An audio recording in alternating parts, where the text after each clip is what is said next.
আমার হাতে যে বইটি আপনারা দেখতে পাচ্ছেন, এই বইটি শেখ আব্দুল আজিজ আত-তরিফের আল আকলিয়াতুল লিবরালিয়া বইটির অনুবাদ, লিবারালিজম।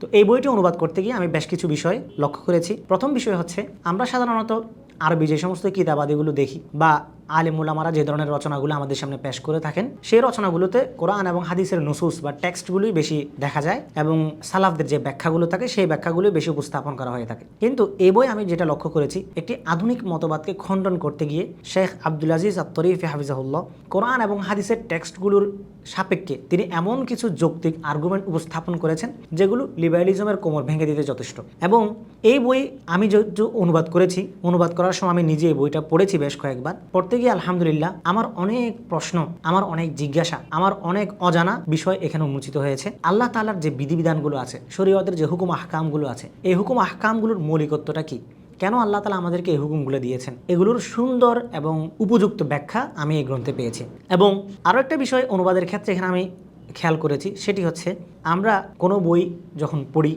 বা সরাসরি যে অনুবাদগুলো করা হয়ে থাকে, সেই অনুবাদগুলোর মধ্যে লেখকের মূল ভাষ্যটাই উপস্থাপন করা হয়। ক্ষেত্রবিশেষে সেটা একজন পাঠক বা যিনি হচ্ছে প্রাথমিক স্তরে আছেন, এমন পাঠকের জন্য লেখকের ভাষ্য বুঝতে অনেক সময় মুশকিল হয়ে যায়। তো আমি এই বইটি অনুবাদ করার সময় লেখার মূল ভাষ্য বা লেখকের যে মূল বক্তব্য, সেই বক্তব্যগুলোকে ভেঙে ভেঙে উপস্থাপন করার চেষ্টা করেছি, যেন একজন পাঠক বইটি পড়া মাত্রই সেটা তার জন্য সুখপাঠ্য হয়। সাধারণত একাডেমিয়া বা এরকম যে সমস্ত বিষয়গুলো আছে, মতবাদ বিষয়ক বই বা যে বিষয়গুলো প্রাতিষ্ঠানিক বিষয়, এই বিষয়গুলো সহজে কেউ পড়তে চায় না বা পড়ে মজা পায় না। কিন্তু আমি এই বইয়ের ক্ষেত্রে সেটি খেয়াল করেছি যে এই বইটি একাডেমিয়ার বই হলেও একজন পাঠক যখন এই বইটি পড়বে, তখন সে এই বইটি পড়ার সময় ঠিক গল্পের বই পড়ার মতোই আনন্দটা সে পাবে। কারণ তাকে এমনভাবে লেখাগুলো উপস্থাপন করা হয়েছে যেন তাকে চুম্বকের মতো আকর্ষণ করে রাখে।